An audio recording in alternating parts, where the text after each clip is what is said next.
কেমনে রে? আল্লাহর নবী এমন একটা সিল মারা মুনাফিকের জানাজায় আসছে। হযরত ওমরের সিদ্ধান্ত ছিল আল্লাহর নবীকে জানাজা পড়তে দিবে না, নবীকে নিষেধ করবে, নবী জানাজা পড়ায়েন না।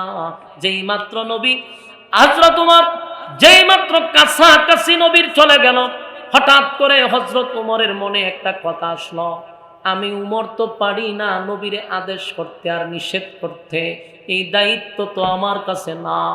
নবীরে যদি নিষেধ করতে হয় গো, নবীরে যদি আদেশ করতে হয়, স্বয়ং আল্লাহ তাআলা আদেশ করবে, নিষেধ করবে। আমি উমর ডাইরেক্ট নবীরে আদেশ এবং নিষেধ করার দ্বারা আমার দ্বারা সম্ভব না। কিন্তু উমরের কলিজার মধ্যে জ্বালা যন্ত্রণা শুরু হয়ে গেছে। এত বড় মুনাফিকের জানাজা কেমনে আমার নবী পড়ায়, আমি বরদাস্ত করতে পারি না। হযরত ওমর পাগলের মতো ঘুরাইতেছে আর চিন্তায় পড়ে গেছে, কেমনে গো আমার নবীকে জানাজার থেকে এখন বিরত রাখা যায়। আল্লাহর নবীও জানাজা পড়ানোর জন্য প্রস্তুতি নিচ্ছে। হযরত ওমরের মাথার মধ্যে হঠাৎ করে একটা কোরআনের আয়াত স্মরণ হয়ে গেছে।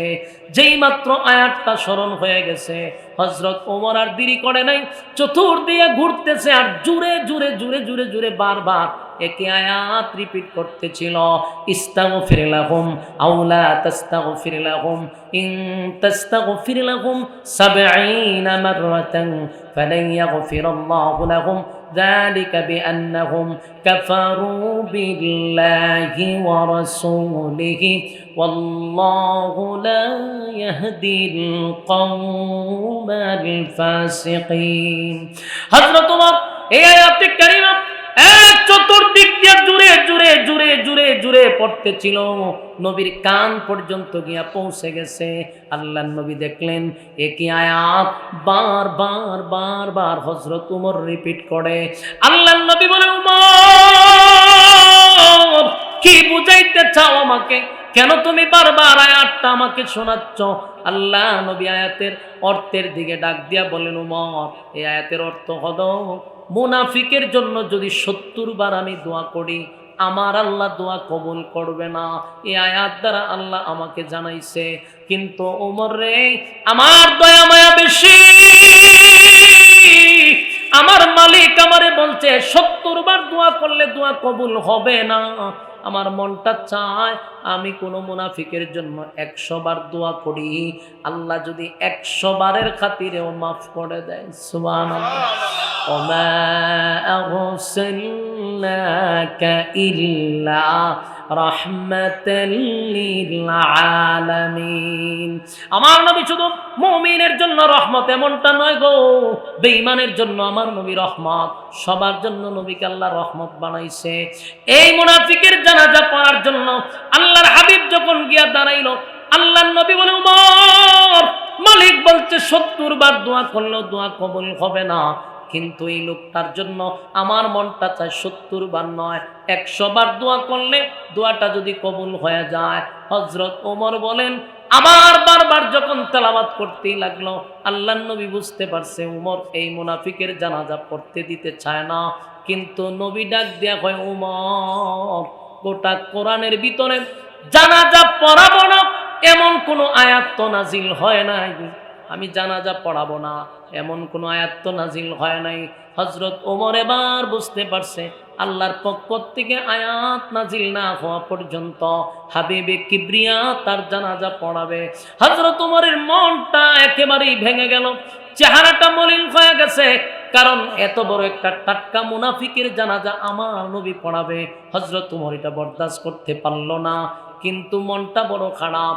হঠাৎ করে আল্লাহর হাবিব এমন একটা ঘটনা ঘটাইলো, গোটা জানাজার মাঠের সব সাহাবীরা আশ্চর্য হইয়া কান্না শুরু করছে।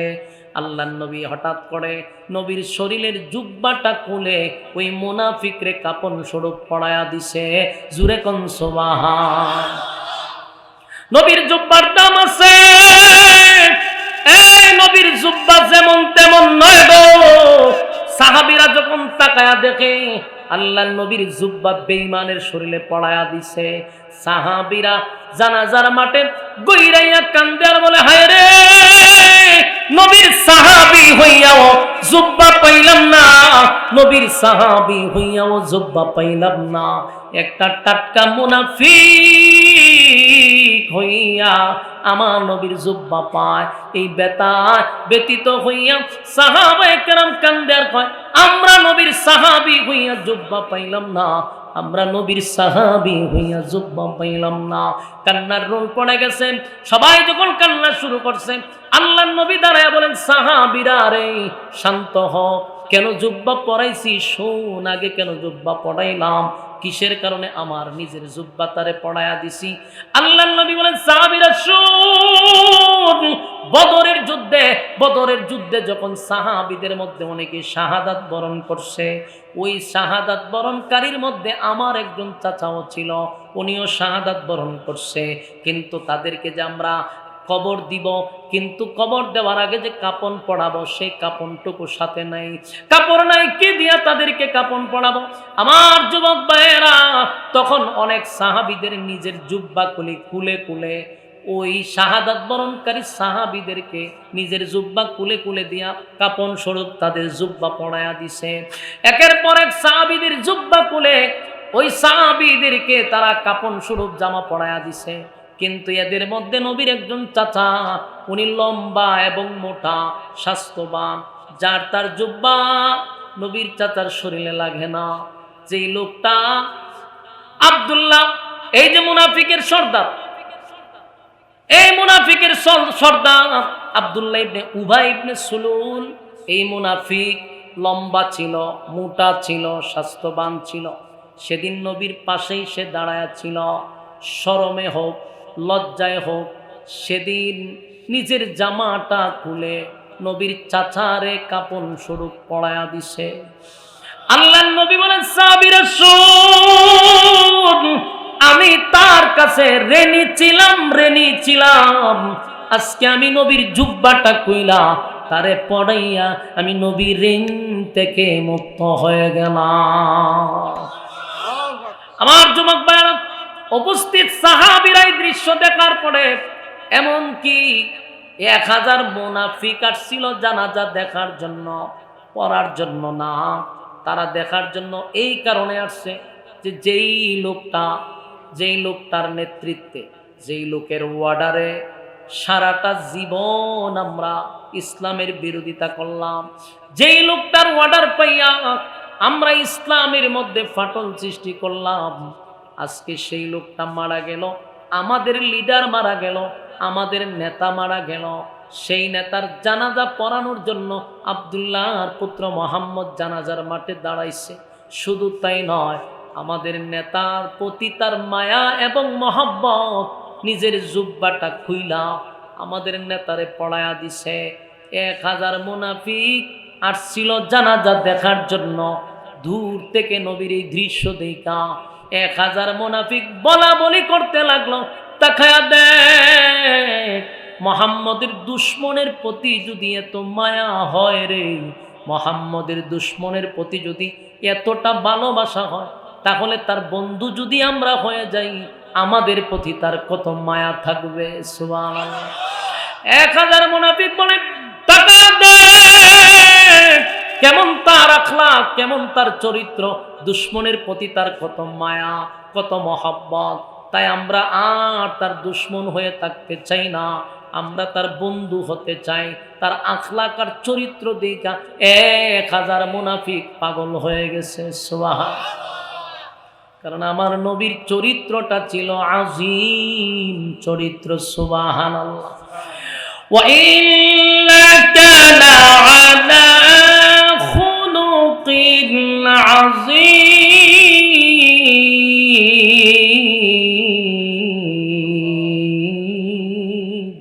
আলহামদুলিল্লাহ, আলহামদুলিল্লাহিল আকরামিল্লাযী খালাকাল ইনসানা ওয়া কাররাম ওয়া আল্লামাহু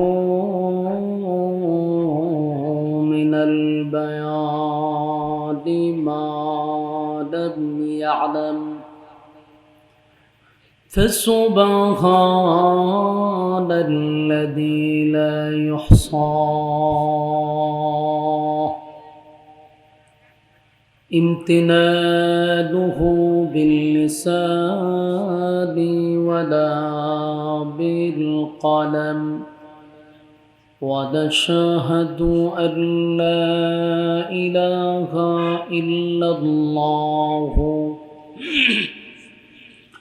وحده لا شريك له وأشهد أن سيدنا وسندنا وحبيبنا ومولانا محمدا عبد الله ورسوله أرسله بالحق بشيرا ونذيرا وداعيا إلى الله بإذنه وسراجا منيرا أما بعد فأعوذ بالله من الشيطان الرجيم بسم الله الرحمن الرحيم بسم الله الرحمن الرحيم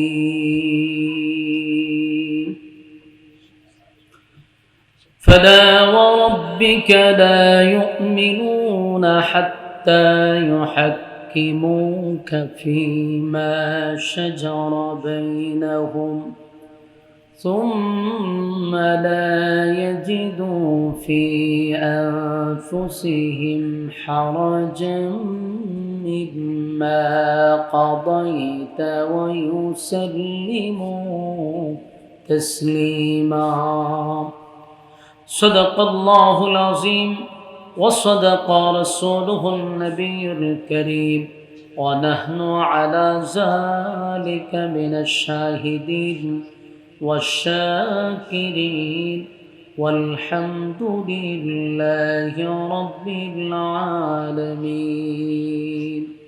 درود الشريف قرآن اللهم صل على محمد وعلى آل محمد كما صليت على إبراهيم وعلى إنك حميد مجيد اللهم بارك على محمد وعلى آل محمد كما باركت على إبراهيم وعلى إنك حميد مجيد मेरा दिल तलब रहा है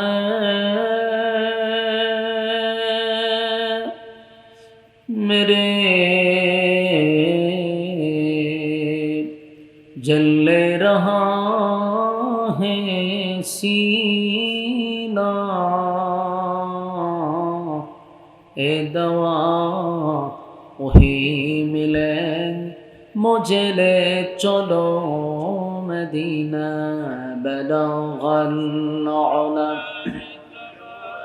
बलगल उला बिकमालिही कशफत तुजा बिजमालिही हसनत जमीअ खसालिही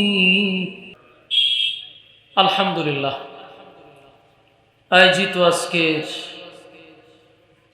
তিতাস থানার অন্তর্গত মজিদপুর যুব সমাজের উদ্যোগে কবরবাসীর মাগফিরাত কামনায় তাফসীরুল কোরআন মাহফিলের সম্মানিত সভাপতি ইকু কমান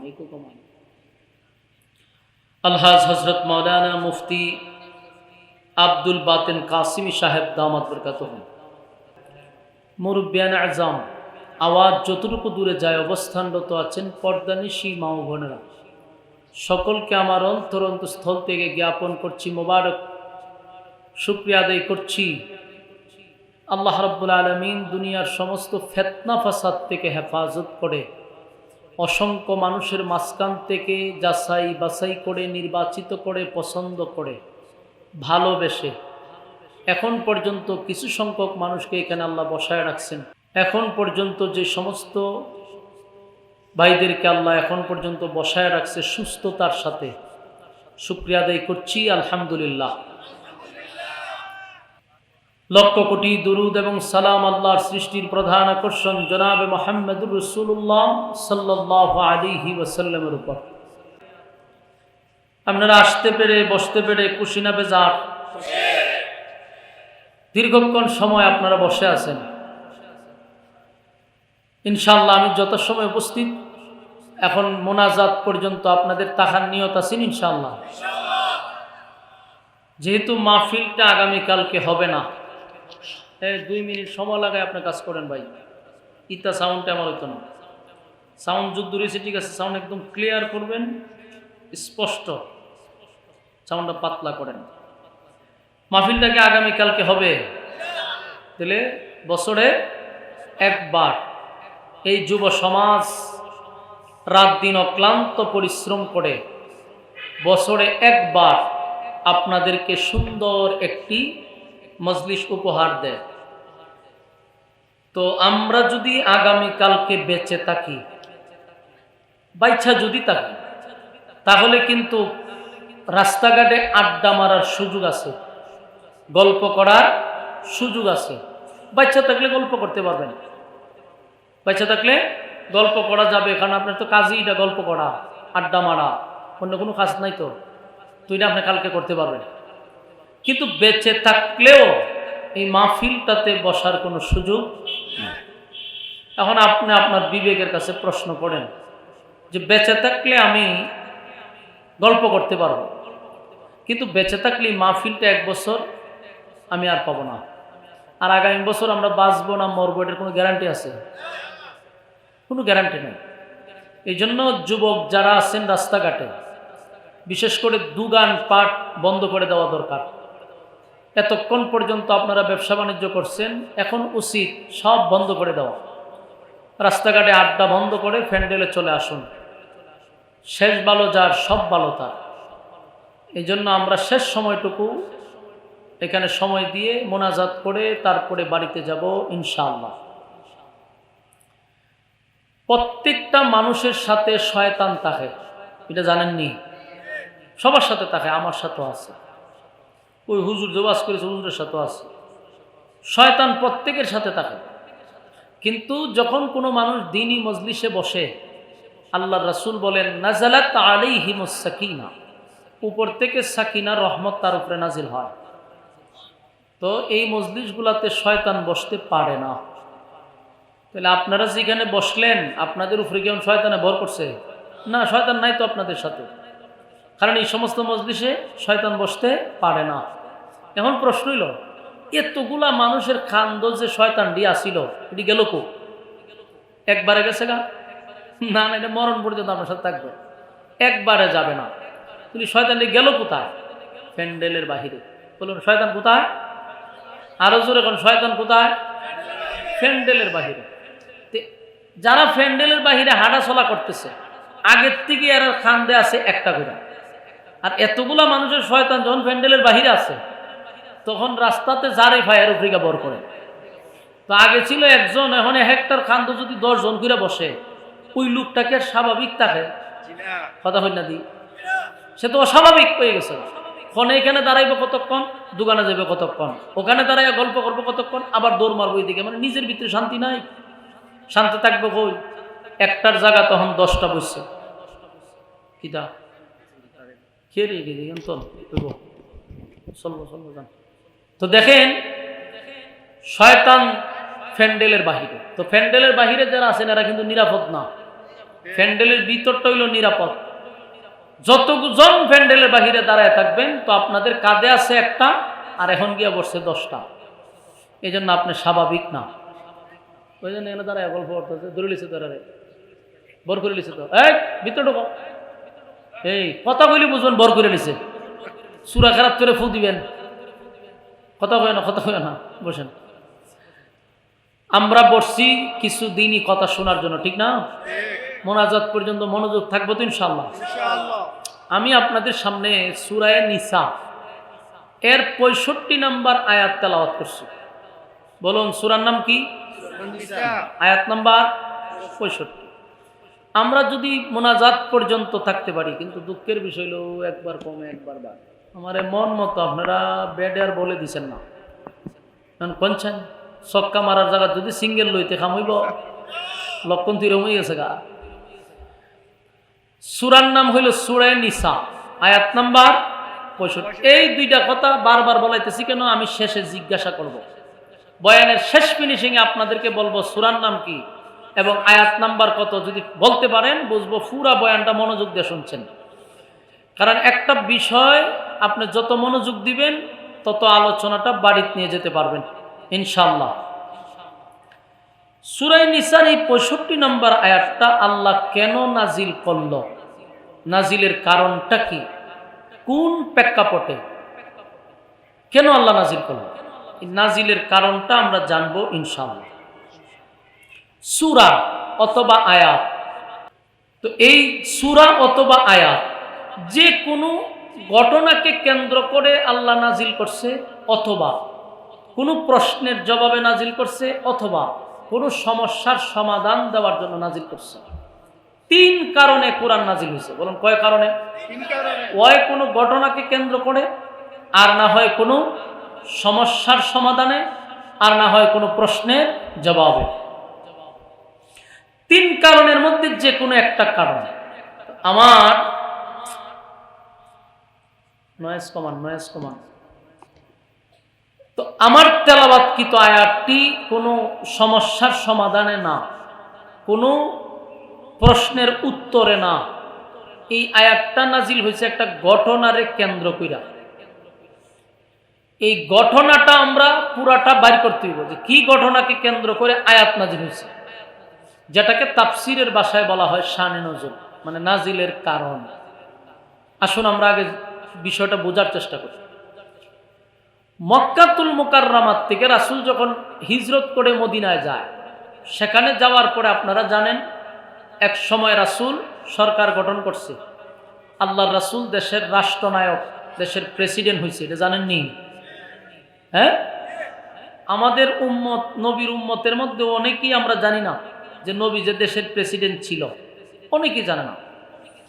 তো এই বিষয়গুলো আমাদের জানা দরকার, পরিষ্কার হওয়া দরকার যে রাসূল দেশের প্রেসিডেন্ট ছিল।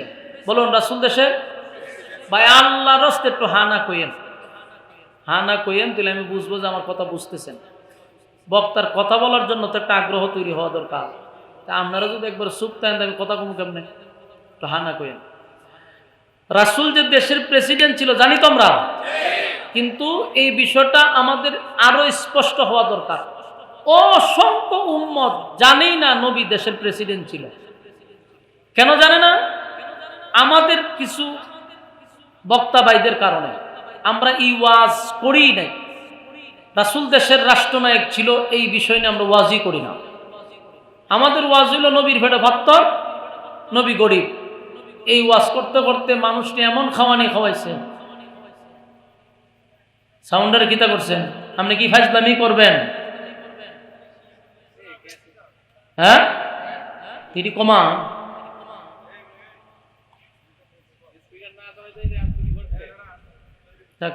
একটু চলো। এখন বিষয়টা হলো দেখেন, আমাদের এই বিষয়গুলো জাতিকে জানানো দরকার। যদি আমরা জানাইতে ব্যর্থ হইছি বিদায় আজকে আমরা পদে পদে এই শিক্ষা পাইতেছি।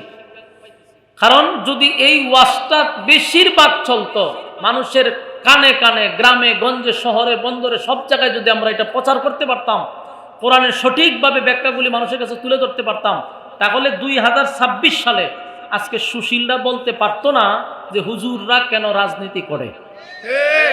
এই কথা বলতে পারতো না। কেন বলে?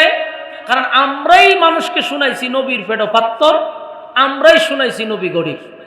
তো এই ওয়াজ করতে করতে আমরা মানুষকে মগস্থ করাইছি। আমরা 2026 সালে যখন রাজনীতি করতে যাবেন তখন তো মানুষ কবে হুজুর না গরিব আছি, তো নবীর পেটানো পাত্তর ছিল, তো এখন আপনি রাজনীতির বক্তব্য দেন কেন? এই কথাটা কেন বলছে? আমরা সেই ওয়াজ শোনাইতে ব্যর্থ হয়েছি। এই জন্য আসুন, আমাদের এটা স্পষ্ট জানা দরকার, আমার নবী দেশ পরিচালনা করছে। শুধু নবী দেশ চালায় নাই, আবু বকর দেশের রাষ্ট্রনায়ক ছিল, উমর দেশের রাষ্ট্রনায়ক ছিল, উসমান দেশের রাষ্ট্রনায়ক ছিল, হযরত আলী দেশের রাষ্ট্রনায়ক ছিল, মুআবিয়া দেশের রাষ্ট্রনায়ক ছিল, আলীর ছেলে হাসান দেশের রাষ্ট্রনায়ক ছিল। এতগুলো দেশের রাষ্ট্রনায়ক থাকা সত্ত্বেও আমরাই জিজ্ঞাসা করে আপনারা রাজনীতি পাইছেন কো? মেজাজটা কেমন গরম হয়। হুজুররারে কয় রাজনীতি বলে আমরা পাইছি কো? আরে রাজনীতির জন্ম দিছে উলামায়ে কেরাম, রাজনীতি জন্ম দিছে হুজুররা, আর আমাদেরকে বলে রাজনীতি পাইছি কোথায়? এটার জন্য আমি সুশীলদেরকেও বেশি দোষ দেই না, কারণ আমাদের মধ্যে কিছু লোকেরা এই ওয়াজ করে নাই। এই জন্য আমাদের এটা জানা দরকার, নবী দেশের রাষ্ট্রনায়ক ছিল। এই কথা বললে আর মানুষ বলতো না যে হুজুররা রাজনীতি পাইছে। তো রাসূল যখন দেশের রাষ্ট্রনায়ক, তখন এক ইহুদি ব্যক্তি আর এক মুসলমান ব্যক্তি, দুইজনের মধ্যে জায়গা নিয়ে লাগছে দ্বন্দ্ব লাগছে। এক ব্যক্তি হয় ভাই জাগার মালিক আমি, ওই ব্যক্তি হয় জাগার মালিক আমি। ইহুদির পুরা কথা হলো যে আমার বাপ দাদার থেকেই জায়গা আমরা বুক করে খাইতেছি। মুসলমান ব্যক্তি হয় না, এটা তো আমার বাপ দাদার থেকে জায়গা বুক করে খাইতেছি। দুই ব্যক্তিরই দাবি একটা জায়গা লইয়া। তো এই দরবার কি শেষ হইব? সারাদিন ঝগড়া করছে। তো একজন ব্যক্তি বলল যে ভাই, এই ঝগড়া তো শেষের ঝগড়া না, আপনার এটা একটা সমাধানের জন্য একজন বিচারকের শরণাপন্ন হইতে হবে। তাহলে বিচারকে যে রায় দেয় সেটা মাইনে নিবেন। দুই ব্যক্তি কহ কথা তো ঠিক, আমাদের এই ব্যবস্থা করা দরকার। এই দুজন বিচারকের শরণাপন্ন হওয়ার জন্য পূর্ণ প্রস্তুতি। তো ইহুদি ব্যক্তিরা বলল যে ভাই, আপনি যেহেতু মুসলমান, আমি ইহুদি হয়ে আপনারে দায়িত্ব দিলাম, বিচারক যারে আপনার পছন্দ হয় তার কাছে আমারে নিয়ে যান। মুসলমান ব্যক্তিরা বিচারক হিসাবে চয়েস করলো স্বয়ং আল্লাহর রাসূলকে। রাসূলের কাছে দুইজন গেছে, গিয়া হলো হুজুর আপনার কাছে একটা বিচার নিয়ে আসছি। এই যে ইহুদি ব্যক্তিটা আমার জায়গাটাকে জোর করে তার দাবি করতেছে। ইহুদি ব্যক্তি হয় না হুজুর, আপনার মুসলমান ব্যক্তিটা আমার জায়গাটা দাবি করতেছে।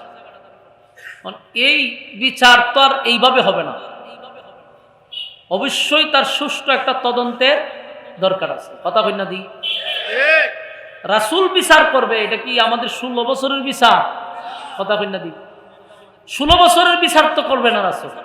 না, আমরা বাংলাদেশের বিচার করলে কিন্তু বিচার হবে না। বাংলাদেশের বিচার হইল 17 বছরের মাইয়ারে 21 বছর বানাইলা, 50 লাখ রে 50 কোটি বানাইলা। এই হলো সোনার বাংলাদেশ, ঠিক না বেটি?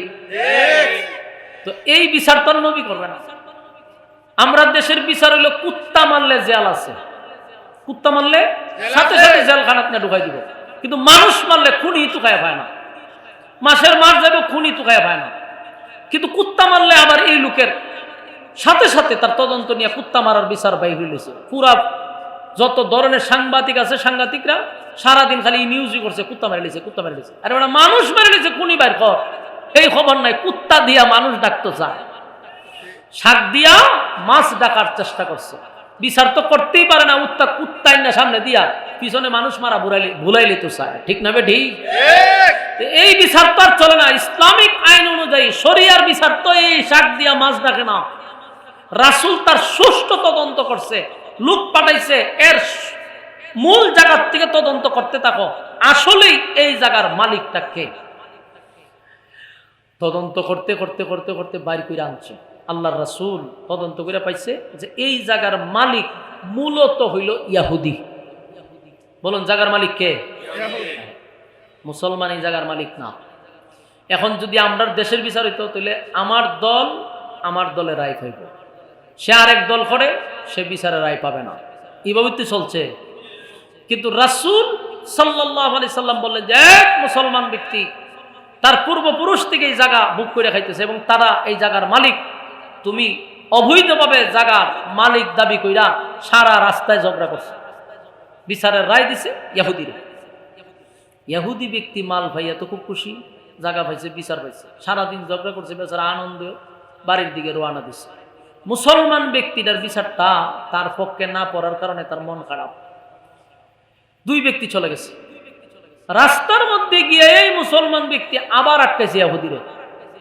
ইহুদিরে জিজ্ঞাসা, যাস কোথায়? ও বাড়িতে যাব। ও বাড়িতে তোরে যাই বলে দিব না। কেন? বিচার আমার পছন্দ হয়েছে না।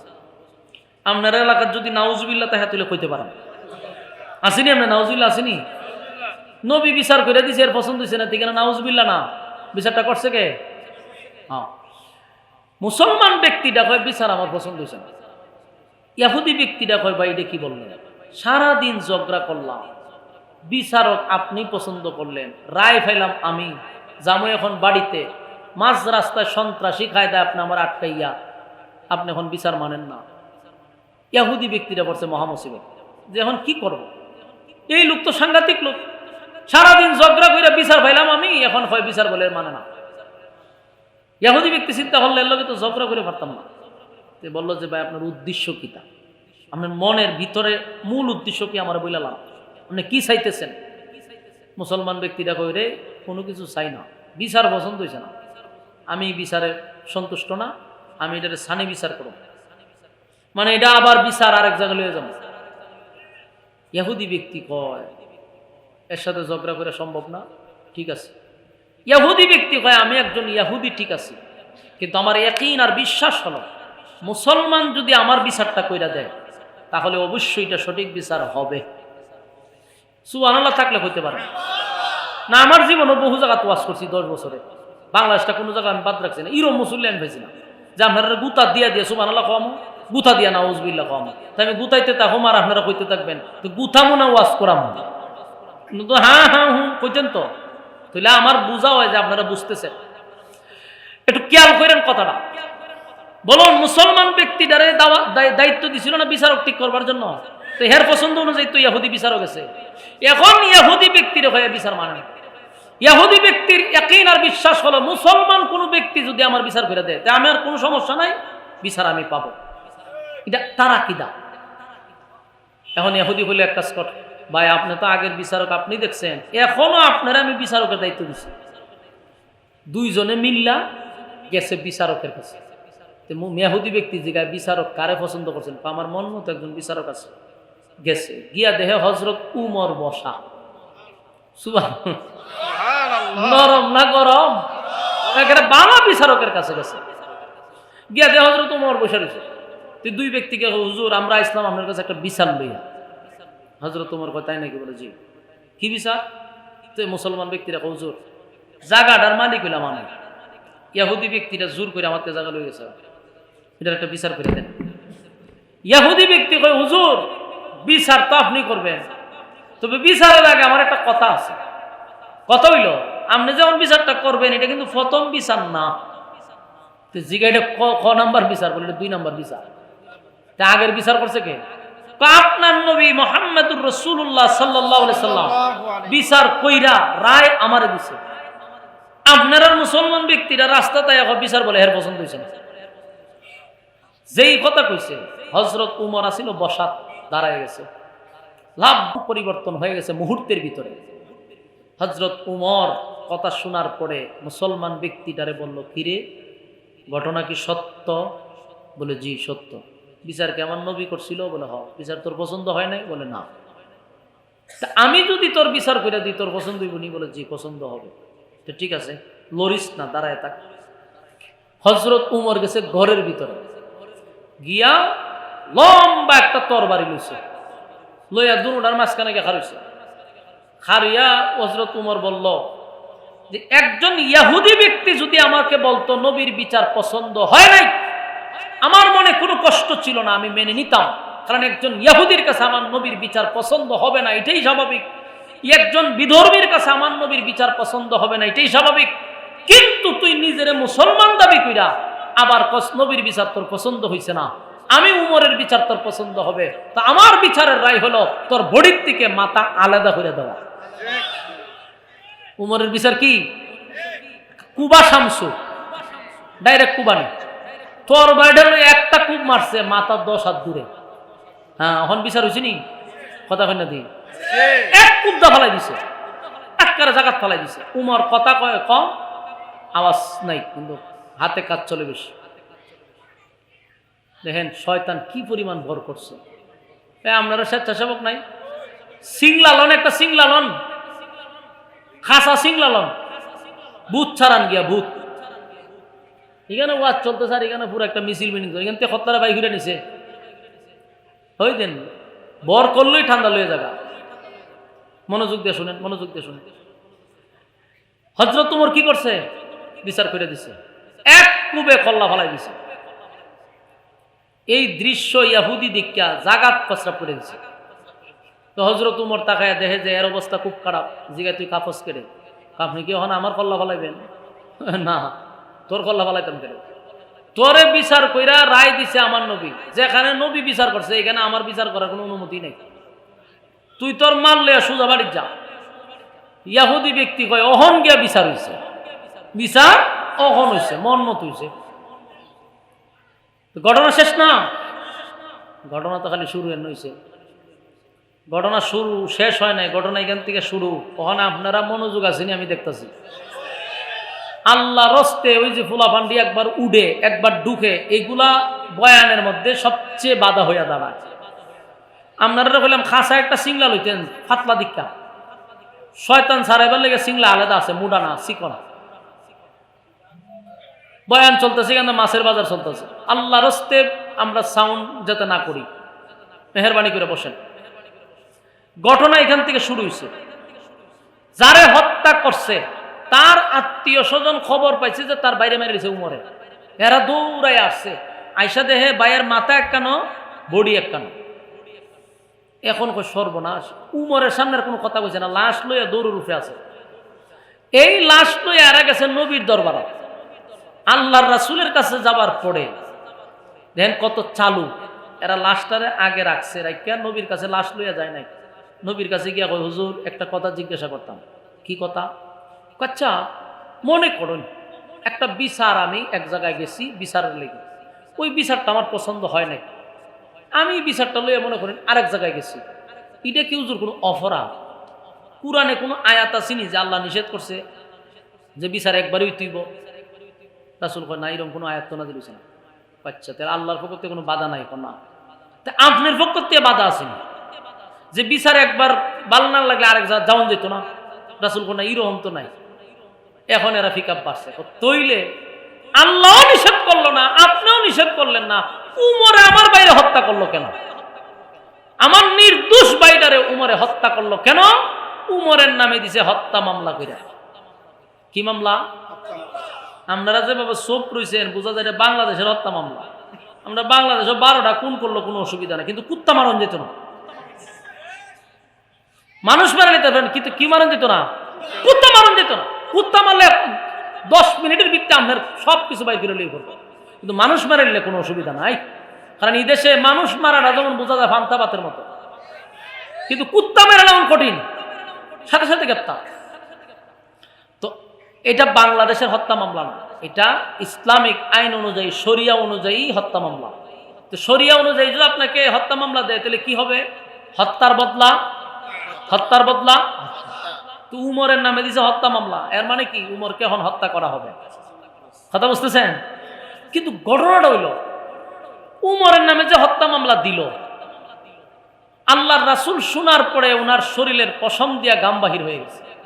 কেন? নিজের দলের লোক এই জন্য না, রাসূল চিন্তিত যে উমর তো সাধারণ কোনো সাহাবী না, উনি এত বড় ভুল সিদ্ধান্তটা নিল কিভাবে? একটা নির্দোষ মানুষকে হত্যা করলো হযরত উমর। রাসূল এটা নিয়ে চিন্তিত, এবং উমর তো নিজে নিজে কালেমা পড়ে নাই, আমি উমরকে আল্লাহর কাছ থেকে ছায়া আনছি। তো উমরের নামে দিছে কি মামলা? হত্যা মামলা। এখন আমি আপনাদের উদ্দেশ্যে বলি, উমররে যদি আপনারা না চিনতে পারেন তাহলে সামনের আলোচনাটুকু আপনাদের বুঝে কখনো আসবে না। আগে উমররে চিনতে হবে যে উমর কে, তাহলে বাকি অংশটা পরে শুনতে পারবেন। আর যদি উমররে না চিনেন তাহলে সামনের আলোচনা উমরকে কেন্দ্র করে দিলে আপনি বুঝবেন না কিছু। আগে আপনার মাথায় এটা ঢুকাইতে হবে উমর কোনো সাধারণ সাহাবী না। উমরকে বলা হয়তো মেজাজে ওহী, যার মেজাজ মতো আল্লাহ কোরআনের আয়াত নাজিল করতেন। উমর এমন একজন সাহাবী যে রাস্তা দিয়ে হাঁটতো, এই রাস্তা দিয়ে ভুলেও শয়তান যেত না, শয়তান ভুলেও যেত না। উমর এমন একজন সাহাবী যেই সাহাবী ঈমান আনার পরে মক্কাতে প্রথম প্রকাশ্যে নামাজ চালু হয়। উমর এমন একজন সাহাবী যে কালেমা পড়ার পরে আবু জাহেলের অবস্থা খারাপ হয়ে যায়, আবু জাহেল পর্যন্ত ভয় পাইত। উমর সাধারণ কোনো সাহাবী না। আগে আমরা উমর চিনতে হবে। আমি আপনার একটা ঘটনা কই উমরের ব্যাপারে। হযরত আলী রাদিয়াল্লাহু তাআলা আনহু স্বপ্নের মধ্যে দেখে রাসূল নামাজ পড়াইতেছে। তো নামাজ পড়াইতেছে যে হযরত আলী হলো নবীর পিছনে, আর আল্লাহর রাসূল ইমামতির মুসল্লায় ফজরের নামাজ স্বপ্নে দেখতেছে। সালাম পিরানোর পরে, তসবিহ পড়ার পরে, দোয়া পড়ার পরে হযরত আলী মসজিদ থেকে বাইরে গেছে। সবার আগে বাইরিয়া দেখে মসজিদের পাশেই একজন মহিলা দাঁড়ায় আছে টুকরি লইয়া, টুকরির মধ্যে খেজুরে ভরপুর। বলতেছে আলী খেজুরটা নিয়ে রাসূলের কাছে দাও, আর বলো সাহাবায়ে কেরামদেরকে বন্টন করে দিতে এবং আমার বাগানের জন্য দোয়া করে। কথা বুঝতেছেন? হযরত আলী রাদিয়াল্লাহু তাআলা খেজুরটা নিয়ে রাসূলের কাছে দিছে। আল্লাহর রাসূল খেজুরের টুকরির থেকে একটা খেজুর হযরত আলীর মুখে দিছে। হযরত আলী রাদিয়াল্লাহু তাআলা খেজুরটা চাবাইতেছে, এর মধ্যে শুনে বেলালে আজান দেয়। তার মানে এতক্ষণ যা দেখছে স্বপ্ন দেখছে। কথা কি বুঝতেছেন? আমার যুবক ভাইরা, হযরত আলী রাদিয়াল্লাহু তাআলা আনহু বুঝতে পারছেন যে আমি স্বপ্নে দেখছি। কিন্তু হযরত আলী বলেন, ঘুম থেকে জাগ্রত হইয়া দেখি স্বপ্নে যুগে রাসূল যে আমাকে খেজুরটা মুখে দিছিল তার স্বাদ আমি এখনো পাইতেছি। সুবহান। আমার যুবক ভাইরা, হযরত আলী রাদিয়াল্লাহু তাআলা আনহু ওযু করে নামাজের জন্য মসজিদে নববীর মধ্যে দৌড়ায় গেছে। গিয়া দেখে হযরত ওমর রাদিয়াল্লাহু তাআলা আনহু ইমামতির মুসল্লায় দাঁড়ায় আছে। হযরত আলী নামাজে দাঁড়াইলেন। সালাম পিরানোর পরে সাহাবীদের দিকে হযরত ওমর মুখ ফিরে বসে আছেন। হযরত আলী দোয়াগুলি পড়ে শর্টকাটে উনি সবার আগে মসজিদ থেকে বাহির হয়ে গেছে। বাহির হইয়া দেখে ওই মহিলা টুকরি নিয়ে দাঁড়ায় আছে। সুবহানাল্লাহ নাই? উনি তো দেখছিল স্বপ্নে, এখন দেখতেছে কি বাস্তব। মহিলা বলে, আলী রে, এই খেজুরের টুকরিটা নিয়ে খলিফাতুল মুসলিমিন হযরত ওমরের কাছে দিবা, আর বলবা সমস্ত সাহাবীদের মধ্যে যেন বন্টন করে দেয়, আর আমার নতুন বাগানের জন্য যেন দোয়া করে। হযরত আলীর ভিতরে ভিতরে চিন্তা, আমি তো দেখছিলাম স্বপ্নে, যা দেখতেছি এখন বাস্তবে। টুকরি লইয়া হযরত ওমরের কাছে গিয়া বললেন, ওগো খলিফাতুল মুসলিমিন ওমর, এক মহিলা দোয়া চাইছে আর এই খেজুরগুলা সবার মধ্যে বন্টন করে দেওয়ার কথা বলছে। হযরত ওমর খেজুরটা ওই টুকরির থেকে একটা খেজুর হযরত আলীর মুখে দিছে। হযরত আলী রাদিয়াল্লাহু তাআলা আনহু খেজুরটা খাওয়ার পরে বললেন, হযরত ওমর, যেই পরিমাণ খেজুর আছে টুকরির মধ্যে সমস্ত সাহাবীদেরকে দেওয়ার পরেও খেজুর কিন্তু থাকবে, তাহলে আপনি আমার আরো 2-4টা দিলেও তো পারেন, একটা দিলেন কেন? হযরত ওমর বলেন, আলী রে, রাসূল তো তোমাকে একটার বেশি 2টা খেজুর দেয় নাই। সুবহান। হযরত আলীর চোখ বড় বড় হয়ে গেছে রে, এই কথা তো পৃথিবীর কেউ জানার কথা না। গতকাল এই রাত্রে আমি স্বপ্নে দেখলাম, এই কথা আমি সারা পৃথিবীর কেউ জানে না। হযরত ওমর জানলো কিভাবে? ডাক দিয়ে বলে, ওমর, আমি আশ্চর্য হয়ে গেলাম, এই ঘটনা পৃথিবীর কেউ জানার কথা না। নবী আমাকে একটা খেজুর দিল, তুমি কেমনে জানলা? তুমি তো গায়েব জানো না, তাহলে তোমারে কে জানাইল? হযরত ওমর শুধু এতটুক বলছে, বান্দা যখন আল্লাহর হয়ে যায়, আল্লাহও বান্দার হয়ে যায়। আমার যুবক ভাইরা, ওমর কোন সাধারণ সাহাবী নয় গো। ওমর কেমন সাহাবী একটু দিলের কান লাগায়া শুনেন। ওমর সাধারণ কোন সাহাবী না। উমরের মেজাজটাকে আল্লাহ স্বয়ং নিজে পছন্দ করত। উমর যা চাইতো আল্লাহ তা পাঠাইতো। মদিনার মধ্যে সবচেয়ে বড় একটা মুনাফিক ছিল, একদিন মারা যাওয়ার কারণে মদিনার মানুষরা মনে মনে একটু শান্তি, যেই লোকটা দেখতে খুব সুন্দর, লোকটার সুরত খুব সুন্দর, কিন্তু ইসলামের 12টা বাজাইতো, গোপনে গোপনে ইসলামের ক্ষতি করত, এমন একটা লোক আজকে মারা গেছে রে। আনন্দে মানুষ মনে মনে, সাহাবীরা ভিতরে ভিতরে আনন্দ। কিন্তু যে মারা গেছে তার একটা সন্তান, নবীর একেবারে ঘনিষ্ঠ সাহাবী, দৌড়াইয়া নবীর কাছে গিয়া বলে, নবী গো, আমার আব্বা তো মারা গেছে, আমার আব্বা মারা গেছে। আল্লাহর নবী কয়, আমি খবর পাইছি তোমার আব্বা মারা গেছে।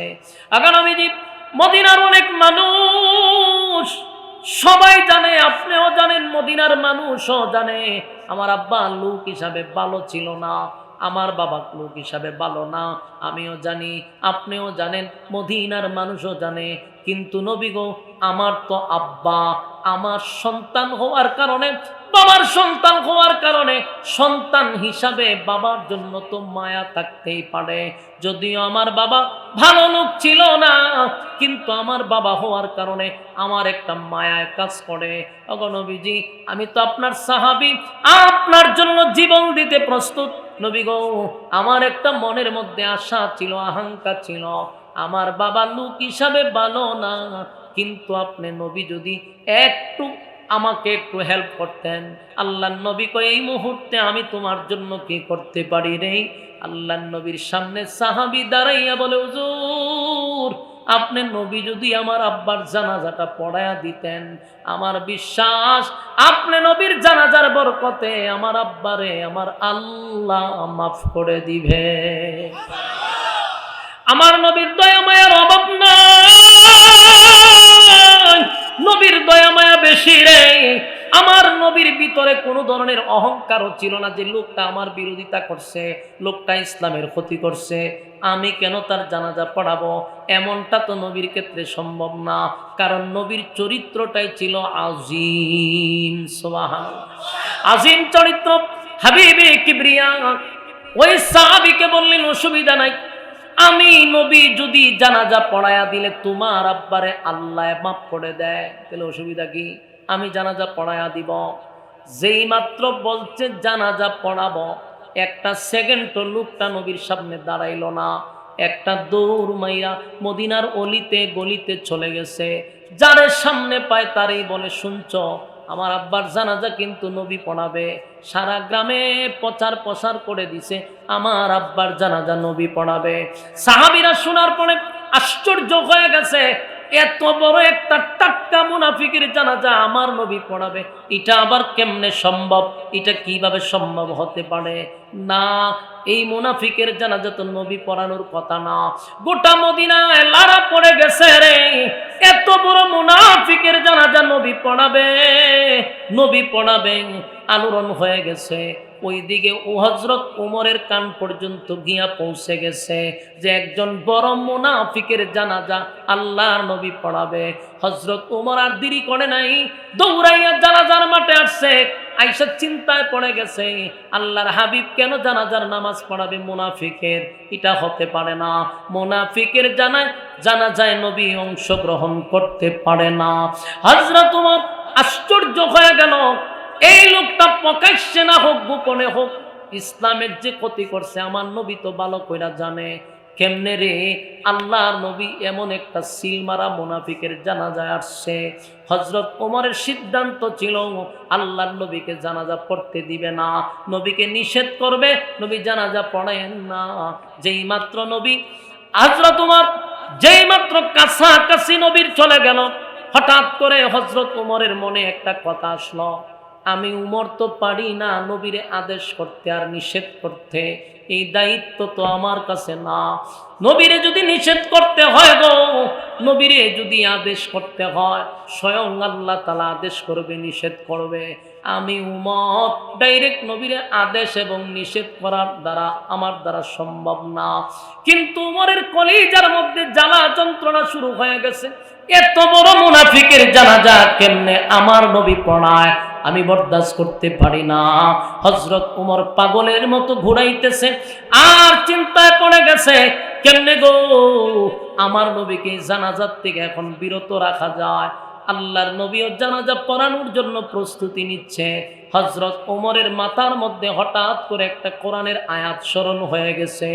যেই মাত্র আয়াতটা স্মরণ হয়ে গেছে, হযরত ওমর আর দেরি করে নাই, চতুর্দিকে ঘুরতেছে আর জুড়ে জুড়ে জুড়ে জুড়ে জুড়ে বারবার একই আয়াত রিপিট করতেছিল, ইস্তাগফির লাহুম আও লা তাস্তাগফির লাহুম ইন তাস্তাগফির লাহুম ৭০ মাররাতান ফালান ইয়াগফিরাল্লাহু লাহুম ذلك بأنهم كفروا بالله ورسوله والله لا يهدي القوم الفاسقين। হযরত ওমর এই আয়াতে কারিমা এক চতুর্দিক দিয়ে জুড়ে জুড়ে জুড়ে জুড়ে জুড়ে পড়তেছিল, নবীর কান পর্যন্ত গিয়া পৌঁছে গেছে। আল্লাহর নবী দেখলেন একই আয়াত বারবার বারবার হযরত ওমর রিপিট করে। আল্লাহর নবী বলে, ওমর কি বুঝাইতে চাও আমাকে? কেন তুমি বারবার আয়াতটা আমাকে শোনাচ্ছ? আল্লাহ নবী আয়াতের অর্থের দিকে ডাক দিয়া বলেন, ওমর এই আয়াতের অর্থ হলো মুনাফিকের জন্য যদি ৭০ বার আমি দোয়া করি আমার আল্লাহ দোয়া কবুল করবে না। এই আয়াত দ্বারা আল্লাহ আমাকে জানাইছে। কিন্তু ওমর রে, আমার দয়া মায়া বেশি, আমার মালিক আমারে বলছে ৭০ বার দোয়া করলে দোয়া কবুল হবে না। আমার মনটা চায় আমি কোনো মুনাফিকের জন্য ১০০ বার দোয়া করি, আল্লাহ যদি ১০০ বারের খাতিরেও মাফ করে দেয়। সুবহানাল্লাহ। ওমা আরসালনাকা ইল্লা রাহমাতাল লিল আলামিন। আমার নবী শুধু মুমিনের জন্য রহমত এমনটা নয় গো, বেঈমানের জন্য আমার নবী রহমত। সবার জন্য নবীকে আল্লাহ রহমত বানাইছে। এই মুনাফিকের জানাজা পড়ার জন্য আল্লাহর হাবিব যখন গিয়া দাঁড়াইলো, আল্লাহর নবী বলে, ওমর মালিক বলছে ৭০ বার দোয়া করলেও দোয়া কবুল হবে না, কিন্তু এই লোকটার জন্য আমার মনটা চায় ৭০ বার নয় ১০০ বার দোয়া করলে দোয়াটা যদি কবুল হয়ে যায়। হযরত ওমর বলেন, আবার বারবার যখন তেলাওয়াত করতেই লাগলো, আল্লাহর নবী বুঝতে পারছে ওমর এই মুনাফিকের জানাজা পড়তে দিতে চায় না। কিন্তু নবী ডাক দিয়া কয়, ওমর গোটা কোরআনের ভিতরে জানাজা পড়াবো না এমন কোনো আয়াত তো নাজিল হয় নাই, আমি জানাজা পড়াবো না এমন কোনো আয়াত তো নাজিল হয় নাই। হযরত ওমর এবার বুঝতে পারছে আল্লাহর পক্ষ থেকে আয়াত নাজিল না হওয়া পর্যন্ত হাবিবে কিবরিয়া তার জানাজা পড়াবে। হযরত ওমরের মনটা একেবারেই ভেঙে গেল, চেহারাটা মলিন হয়ে গেছে, কারণ এত বড় একটা টাটকা মুনাফিকের জানাজা আমার নবী পড়াবে। হযরত ওমর এটা বরদাস্ত করতে পারল না, কিন্তু মনটা বড় খারাপ। হঠাৎ করে আল্লাহর হাবিব এমন একটা ঘটনা ঘটাইল, গোটা জানাজার মাঠের সব সাহাবীরা আশ্চর্য হইয়া কান্না শুরু করছে। আল্লাহর নবী হঠাৎ করে নবীর শরীরের জুব্বাটা খুলে ওই মুনাফিকরে কাপন স্বরূপ পড়ায়া দিছে। জুরে কোন সুবহান। নবীর জুব্বার দাম আছে, এই নবীর জুব্বা যেমন তেমন নয় গো। সাহাবীরা যখন তাকায়া দেখে আল্লাহর নবীর জুব্বা বেঈমানের শরীরে পড়ায়া দিছে, সাহাবীরা জানাজার মাঠে গইরাইয়া কান্দে আর বলে, হায় রে নবীর সাহাবী হইয়াও জুব্বা পাইলাম না, নবীর সাহাবী হইয়াও জুব্বা পাইলাম না। একটা টাটকা মুনাফিক হইয়া আমার নবীর জুব্বা পায়, এই বেতা ব্যতীত হইয়া সাহাবায়ে কেরাম কান্দে আর কয়, আমরা নবীর সাহাবী হইয়া জুব্বা পাইলাম না, আমরা নবীর সাহাবী হইয়া জুব্বা পাইলাম না। কান্নার রোল পড়ে গেছে। সবাই যখন কান্না শুরু করছে, আল্লাহর নবী দাঁড়ায় বলেন, সাহাবীরা রে শান্ত হ, কেন জুব্বা পরাইছি শোন, আগে কেন জুব্বা পড়াইলাম, কিসের কারণে আমার নিজের জুব্বা তারে পড়ায়া দিছি। আল্লাহর নবী বলেন, সাহাবীরা শোন, বদরের যুদ্ধে যখন সাহাবীদের মধ্যে অনেকে শাহাদাত বরণ করছে, ওই শাহাদাত বরণকারীর মধ্যে আমার একজন চাচাও ছিল, উনিও শাহাদাত বরণ করছে। কিন্তু তাদেরকে যে আমরা কবর দিব, কিন্তু কবর দেওয়ার আগে যে কাপন পড়াবো সেই কাপনটুকু সাথে নাই। কাপড় নাই, কি দিয়া তাদেরকে কাপন পড়াবো? আমার যুবক ভাইয়েরা, তখন অনেক সাহাবীদের নিজের জুব্বা খুলে খুলে খুলে ওই শাহাদাত বরণকারী সাহাবীদেরকে নিজের জুব্বা কুলে কুলে দিয়া কাপন স্বরূপ তাদের জুব্বা পড়ায়া দিছে। একের পর এক সাহাবীদের জুব্বা কুলে ওই সাহাবীদেরকে তারা কাপন স্বরূপ জামা পড়ায়া দিছে। কিন্তু এদের মধ্যে নবীর একজন চাচা, উনি লম্বা এবং মোটা, স্বাস্থ্যবান, যার তার জুব্বা নবীর চাচার শরীরে লাগে না। যেই লোকটা আব্দুল্লাহ, এই যে মুনাফিকের সর্দার, এই মুনাফিকের সর্দার আব্দুল্লাহ ইবনে উবাই ইবনে সুলুল, এই মুনাফিক লম্বা ছিল, মোটা ছিল, স্বাস্থ্যবান ছিল। সেদিন নবীর পাশেই সে দাঁড়ায়া ছিল। শরমে হোক লজ্জায় হোক সেদিন নিজের জামাটা খুলে নবীর চাচারে কাপন স্বরূপ পড়ায়া দিছে। আল্লাহর নবী বলেন, সাহাবীরা শুন, আমি তার কাছে ঋণী ছিলাম, আজকে আমি নবীর জুব্বাটা কইলা তারে পড়াইয়া আমি নবীর ঋণ থেকে মুক্ত হয়ে গেলাম। আমার যুবক ভাইরা, উপস্থিত সাহাবীরা এই দৃশ্য দেখার পরে, এমন কি 1000 মুনাফিক আসছিল জানাজা দেখার জন্য, পড়ার জন্য না, তারা দেখার জন্য এই কারণে আসছে যে যেই লোকটার নেতৃত্বে, যেই লোকের ওয়ার্ডারে সারাটা জীবন আমরা ইসলামের বিরোধিতা করলাম, যেই লোকটার ওয়ার্ডার পাইয়া আমরা ইসলামের মধ্যে ফাটল সৃষ্টি করলাম, আজকে সেই লোকটা মারা গেল, আমাদের লিডার মারা গেল, আমাদের নেতা মারা গেল। সেই নেতার জানাজা পড়ানোর জন্য আব্দুল্লাহর পুত্র মোহাম্মদ জানাজার মাঠে দাঁড়াইছে। শুধু তাই নয়, আমাদের নেতার প্রতি তার মায়া এবং মহব্বত নিজের জুব্বাটা খুইলা আমাদের নেতারে পড়ায়া দিছে। 1000 মুনাফিক আসছিল জানাজা দেখার জন্য। দূর থেকে নবীর এই দৃশ্য দেখা 1000 মুনাফিক বলা বলি করতে লাগলো, তাকায়া দেখ, মুহাম্মদের দুশমনের প্রতি যদি এত মায়া হয় রে, মুহাম্মদের দুশমনের প্রতি যদি এতটা ভালোবাসা হয়, তাহলে তার বন্ধু যদি আমরা হয়ে যাই, আমাদের প্রতি তার কত মায়া থাকবে। সুবহানাল্লাহ। 1000 মুনাফিক বলে, তাকায়া দেখ কেমন তার আখলাক, কেমন তার চরিত্র, দুশমনের প্রতি তার কত মায়া, কত মহব্বত। তাই আমরা আর তার দুশমন হয়ে থাকতে চাই না, আমরা তার বন্ধু হতে চাই। তার আখলাক আর চরিত্র দেখা 1000 মুনাফিক পাগল হয়ে গেছে। সুবহানাল্লাহ।